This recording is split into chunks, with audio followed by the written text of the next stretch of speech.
who are trying to circumvent the security would probably be helpful for some of the people out there. Does anyone have any questions, comments, concerns? Yeah, how do you know that the top algorithms are secure?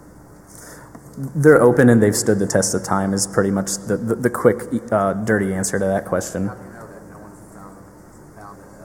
There's high rewards out for people who can circumvent that math. Like if you can crack that security, a lot of people will pay big money for that. If you want to find it, you want to sell it to the highest bidder.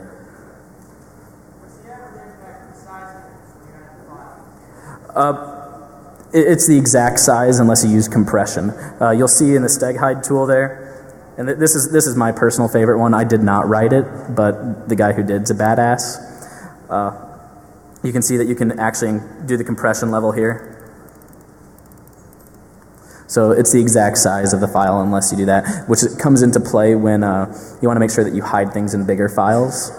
So if you don't have enough lower level bits, then you obviously can't hide things with inside of it, and you run out of bits to hide them in, and it becomes really apparent to people that you are, doing steganography. In the back in the hat.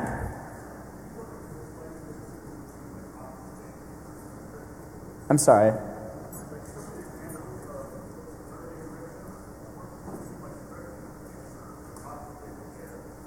It's just what the data? Confiscating the data?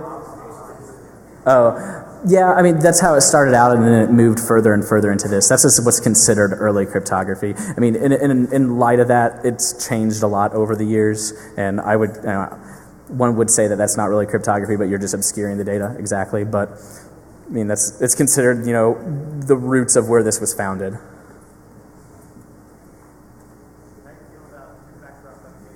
I love two-factor authentication. With TrueCrypt, loves it. Yeah.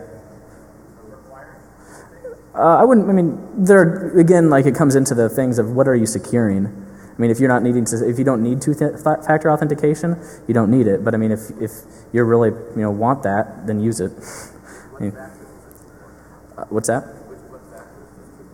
You can use a key file as well, so you can have both. Like you both shared key and a file that you would have to share with others. What's that? No, actually, it's a total new date timestamp.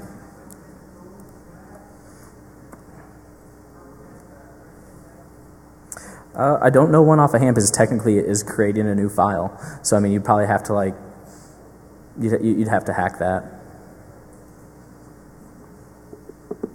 So if you want to exchange this file with somebody else, you got to pick up the phone and tell them the password, right?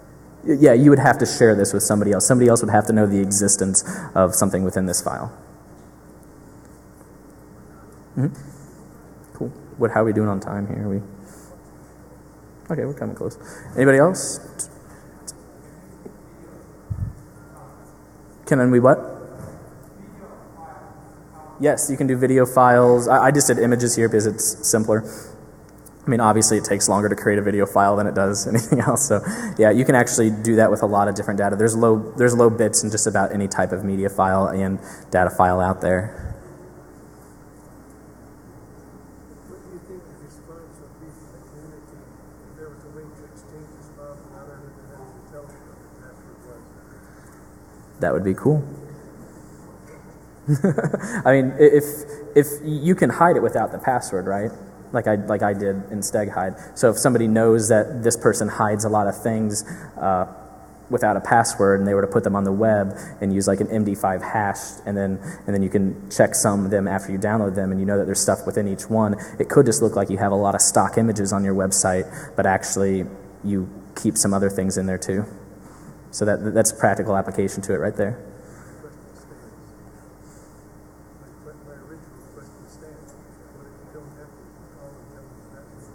That's what I just explained.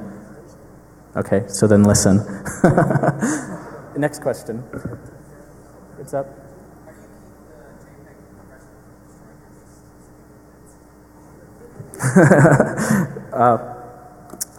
It does destroy your least significant bits. That's definitely the problem with it. And it is, like I said, picked up by statistical analysis. and the entropy of the data. Okay, that's all we got time for.